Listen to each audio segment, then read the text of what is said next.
I'm Veronica Dudo in Washington, D.C. Tonight on EWTN News Nightly, consequential case.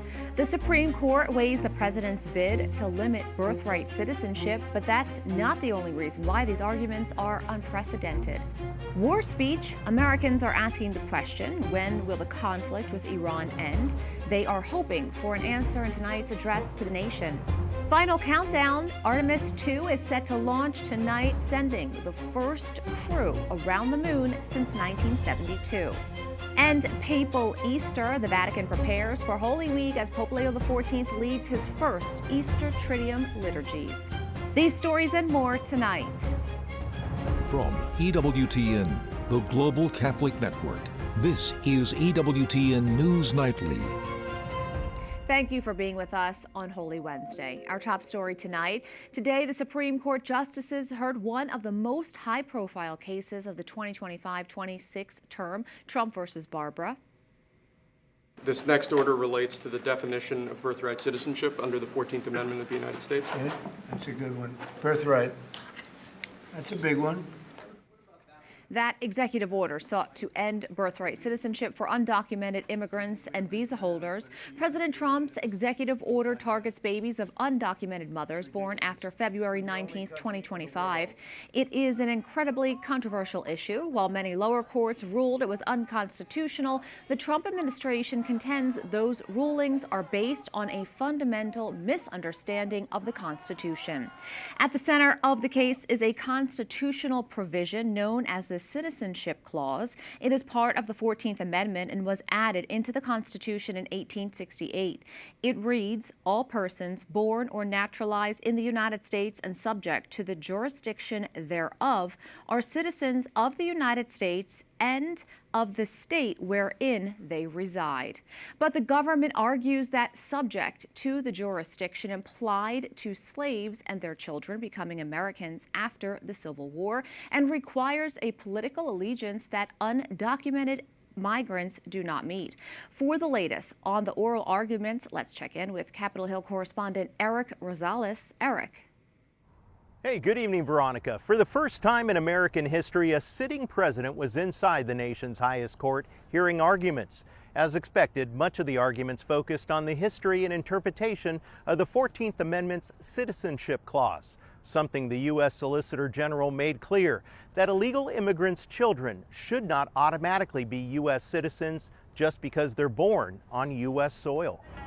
For decades following the clause's adoption, commentators recognize that the children of temporary visitors are not citizens, and illegal aliens lack the legal capacity to establish domicile here. U.S. Solicitor General John Sauer argued that the 14th Amendment applies birthright citizenship only to those who have an allegiance to the United States. Chief Justice John Roberts called the examples the administration raised to support its argument as, quote, very quirky.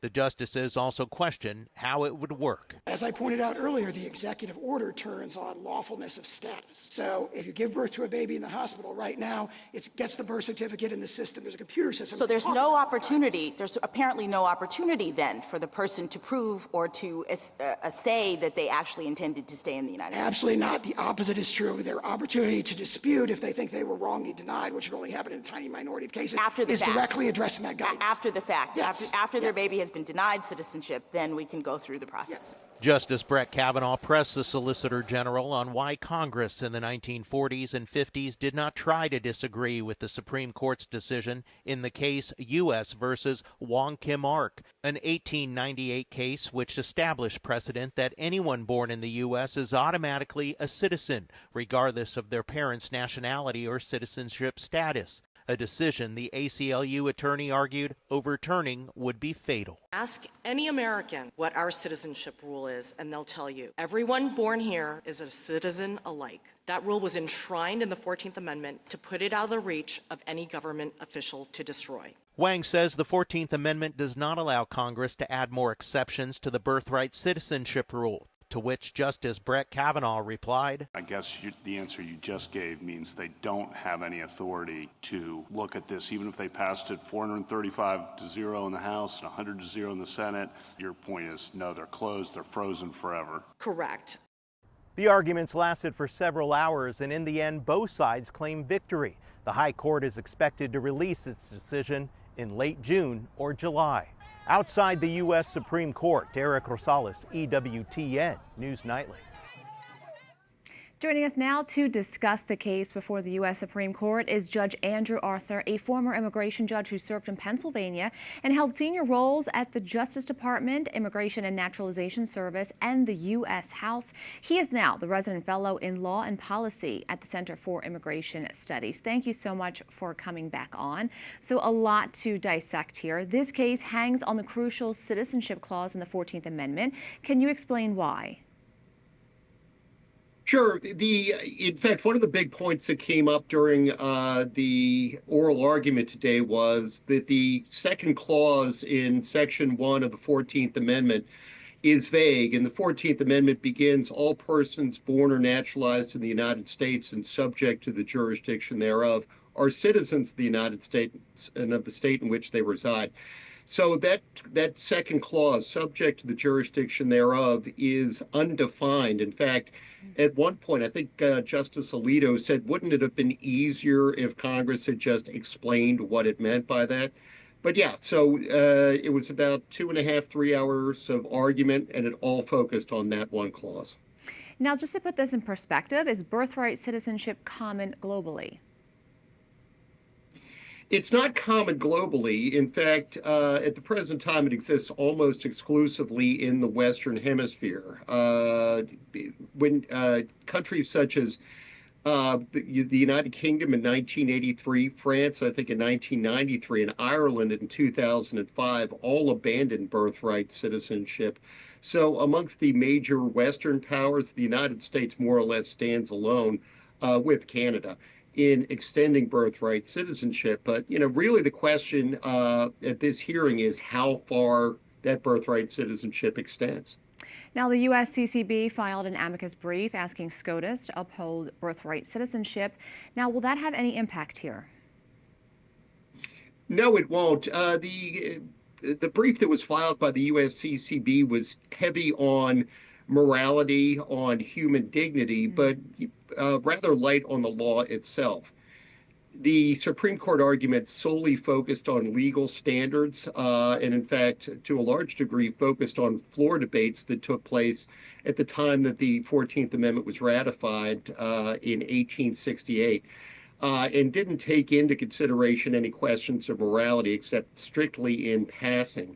And I will note the fact that the USCCB, talked about human dignity and subsidiarity and things like that in the context of birthright citizenship. And, it drew a certain amount of questioning from outside people because, of course, Vatican City, the, seat of the Holy See, itself doesn't have birthright citizenship. So, yeah, the points that the bishops made, were the sorts of arguments that you would expect the bishops to make, but they weren't really relevant to the court's discussion today.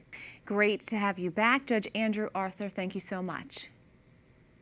Thank you so much for having me. President Donald Trump plans a nationwide address tonight to provide an update on the war with Iran and efforts to reopen the Strait of Hormuz. The president's speech is set for 9 p.m. Eastern. Earlier, he told the world that Iran wants to stop the fighting. The president also says Operation Epic Fury may wind down quickly, even before the month of April comes to an end. White House correspondent Owen Jensen reports. Owen. Veronica, a good evening to you. Here on this April 1st, the war that began February 28th may be drawing to a close. Depends in large part on what happens with the Strait of Hormuz. Now, we expect to hear more about that tonight during the president's speech. He's also making headlines over NATO. New video shows plumes of smoke rising over Tehran's skyline after airstrikes. On Truth Social, President Donald Trump writes, Iran's new regime president, much less radicalized and far more intelligent than his predecessors, has just asked the United States of America for a ceasefire. We will consider when Hormuz Strait is open, free, and clear. Until then, we are blasting Iran into oblivion, or as they say, back to the Stone Ages. Iran's foreign ministry spokesman called the ceasefire claim false and baseless. Just yesterday in the Oval Office, President Trump told reporters we'll be leaving very soon. More specifically, I would say that within 2 weeks, maybe 3, We're hitting them very hard. The president says the U.S. is now dealing with leaders in Iran who are much more rational. And we had regime change already. We've knocked out one regime, then we knocked out the second regime. Now we have a group of people that are very different. They're much more reasonable. I think much less radicalized. We have had regime change. The president, who has been critical of NATO's refusal to help with the war against Iran, told the Daily Telegraph that he is strongly considering pulling the U.S. out of the transatlantic alliance. British Prime Minister Keir Starmer defended NATO. NATO is the single most effective military alliance the world has ever seen, and it has kept us safe for many decades, and we are fully committed to NATO. Meanwhile, more targets hit. U.S. CENTCOM posting this video of what it says are American forces dropping precision munitions on underground military targets deep inside Iran. U.S. Secretary of State Marco Rubio released a video answering why the U.S. is targeting the Islamic Republic. We were on the verge of an Iran that had so many missiles and so many drones that no one could do anything about their nuclear weapons program in the future. That was an intolerable risk. Now, ahead of President Donald Trump's speech tonight in prime time, the president of Iran has released a multi-page letter to the American people. One sentence reads, quote, "Today the world stands at crossroads. Continuing along the path of confrontation is more costly and futile than ever before," end quote. At the White House, Owen Jensen, EWTN News Nightly. This week, millions of Christians across the Middle East are observing Holy Week. However, the traditional sounds of celebration are often met by the heavy silence of conflict. From Jerusalem to Beirut, the faithful are navigating unprecedented security restrictions and humanitarian issues. Many are turning to their ancient rituals as a source of resilience in what is described as a time of despair.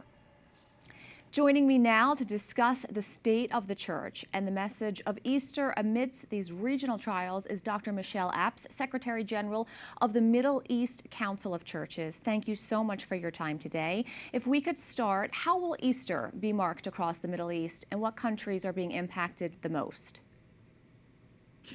Well, this is a very sad Easter. Very much colored with uncertainty, with the future, gloomy future, gloomy skies. Already yesterday, 2 days ago, Cardinal Pier Battista Pizzaballa was prevented from celebrating Palm Sunday in Jerusalem because the area of the Holy Sepulchre area is under siege. The Christians in Lebanon were celebrated Palm Sunday inside the churches, whereas they usually have to make processions around the church in the area, in the quarter, or in the village, and so on.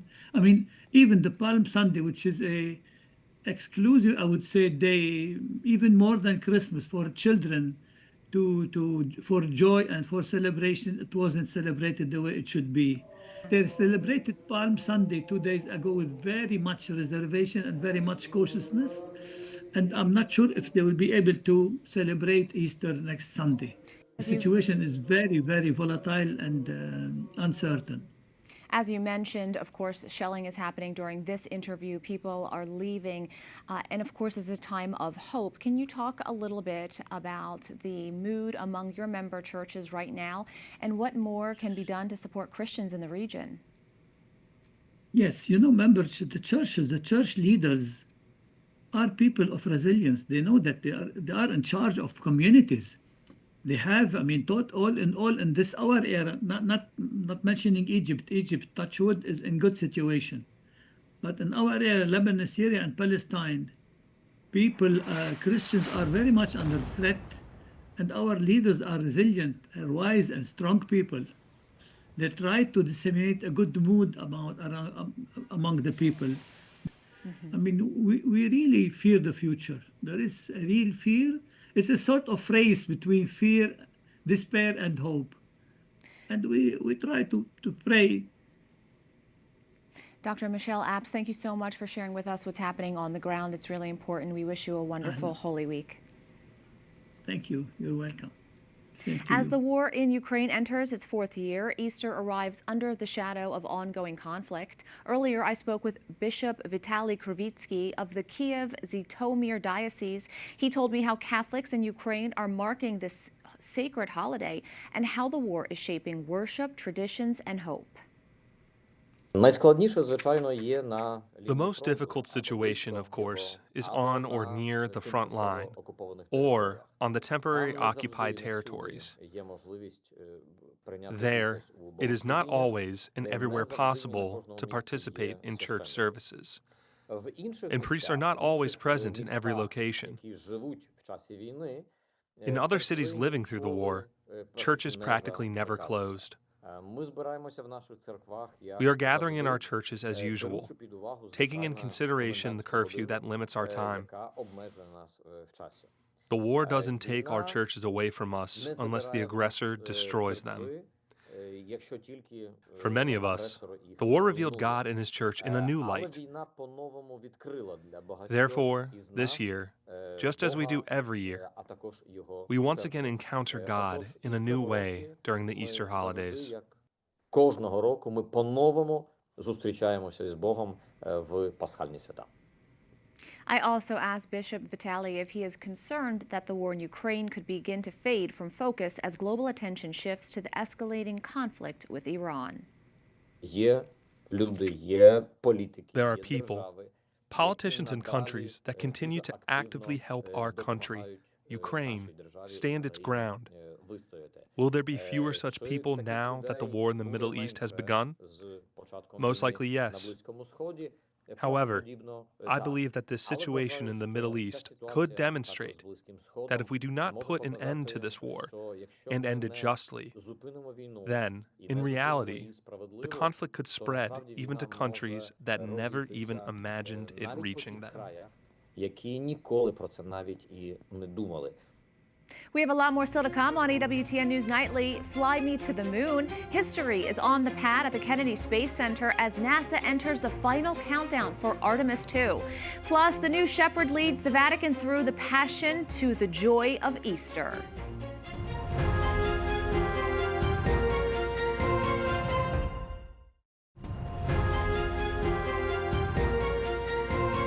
Tonight, the eyes of the world turn toward to Florida's coast for a moment, more than a half century in the making. At 6:24 p.m., the Artemis II mission will thunder off the pad, carrying 4 brave explorers on a historic journey to the moon. It is the first time since 1972 that humanity will reach for the lunar stars. The crew, including the first woman and first person of color to fly to the moon, isn't just testing a rocket. They are paving the way for a permanent human presence on another world. As the countdown enters its final stages, we prepare to witness the dawn of a new era in space exploration. We are joined by Chief Scientist at the Jet Propulsion Lab, Dr. Jonathan Lunine, the founding Vice President of the Society of Catholic Scientists. Thank you so much for joining us on this historic day. Now, can you just tell us a little bit, how long will this mission take and how complex is this for NASA to pull off? Artemis II is a 10-day mission, which will send 4 astronauts around the moon, and they will go as far or farther than any humans have even during the Apollo program, and then return to the Earth. And the idea is to test out all of the systems necessary for bringing astronauts to the moon in a lunar landing, hopefully in a couple of years, without the lunar landing part. Now, for people who have been watching, why has this taken so long? Well, the United States has not been back to the moon, and no country has been to the moon since 1972. And so this is really developing completely new hardware with the technologies that we have today to build a lunar program for the United States that's going to be long-lasting. This is not like Apollo. The NASA administrator has made it clear, and the president has made it clear as well, that this is the start of the United States staying on the moon and having a presence there in the long term. And that means that technologies that are required for that, for being able to bring astronauts and significant amounts of cargo to the moon, need to be developed. Now, you talked about how this is a test flight and it is important for its mission for the future of travel in space. What's the mood right now at NASA and, of course, at JPL? The feeling is really palpable that now America is on its way back to the moon after more than 5 decades of waiting and planning, and so here we are today. So everyone's very excited. And if the mission doesn't launch today, what happens next? So there are a few more opportunities in this coming week, and then there has to be a pause of a few weeks because the moon and the Earth have to be in the right positions to give the right sort of lighting and solar energy for the solar panels on the Orion service module. So there are a few other days this week, and then if not, then we wait until May, and there are opportunities then. Well, it's been really exciting, Dr. Jonathan Lunin. Thank you so much for breaking it all down for us. Well, it's a pleasure. Thank you, and to everyone there. I hope we all see an exciting and beautiful launch today. Up next on EWTN News Nightly, Vital Witnesses, Pope Leo discusses the role of the laity, calling every baptized member essential to the Church's mission. Plus, the Holy Father prepares to lead the Church through his first sacred Triduum as Pontiff.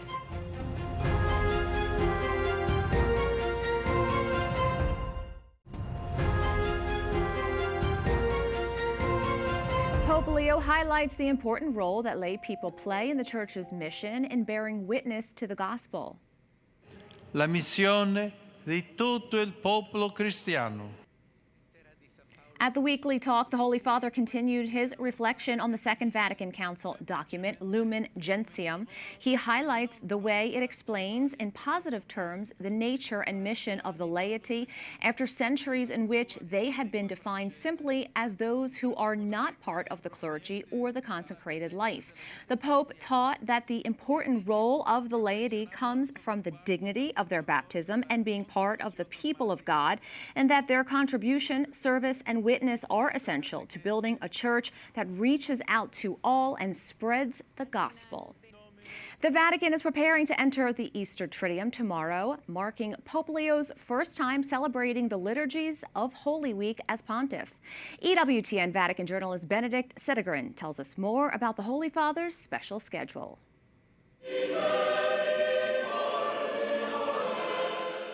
And with that, Holy Week began. Pope Leo kicked off one of the busiest liturgical periods of the year for the Catholic Church and the Vatican by celebrating Palm Sunday Mass. He reflected on how Jesus came to bring life and light to the world, even as darkness and death were about to engulf him. Mentre Gesù percorre la via della croce. As Jesus walks the way of the cross, we place ourselves behind him, following in his footsteps. As we walk with him, we contemplate his passion for the sake of humanity, his broken heart, and his life as a gift of love. While this time is always special for the faithful, this year brings the addition of a new pope. At the Vatican, Holy Thursday begins with the celebration of the Chrism Mass at 9:30 a.m. in St. Peter's Basilica. Together with the cardinals, bishops, and priests of Rome, the Pope will bless the oil of the sick, the oil of the catechumens, and the chrism oil that will be used in the diocese during the coming year. Later in the afternoon, the Holy Father will celebrate the Holy Thursday Mass of the Lord's Supper at the Basilica of St. John Lateran, the cathedral church of the Diocese of Rome. Doing so, he will restore a long-standing practice that Pope Francis has set aside by offering Mass at some of the city's prisons to show closeness to prisoners. In the afternoon on Good Friday, Pope Leo is scheduled to preside over a service for the Passion of the Lord in St. Peter's Basilica. Since Good Friday is an aliturgical day, Holy Mass isn't celebrated. During the service, it is custom for the papal preacher, currently Father Roberto Pasolini, to give a sermon on Christ's crucifixion. Later in the evening, the Holy Father will lead the Via Crucis, the Stations of the Cross devotion, at the Colosseum, a service that Pope Francis did not attend in person from 2022 owing to his health. On Holy Saturday night, Pope Leo will celebrate the Easter Vigil Mass at 9 p.m. in St. Peter's Basilica. The vigil, which is the greatest and most noble of all solemnities according to the Roman Missal, begins in darkness with the blessing of the new fire. At the Vatican, cardinals, bishops, and priests will process through the dark basilica, carrying lit candles to signify the light of Christ coming to dispel the darkness. The Pope also typically baptizes new Catholics at this Mass. The morning of Easter Sunday, the Holy Father will preside over Holy Mass in St. Peter's Square, which will be decorated with tens of thousands of flowers from the Netherlands, a custom spanning 40 years. After Mass, Pope Leo will give his annual Urbi et Orbi message and blessing from the central balcony of St. Peter's Basilica. Urbi et Orbi means to the city of Rome and to the world, and is a special apostolic blessing given by the Pope every year on Easter Sunday, Christmas, and other special occasions. Easter Monday, also known as Monday of the Angel, commemorates the angel's encounter with the women who came to Jesus' tomb.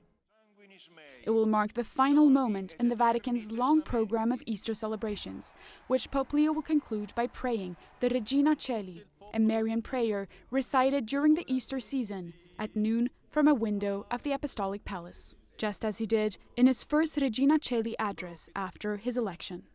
In Rome, Benedictia de Grian for EWTN News Nightly. Hallelujah.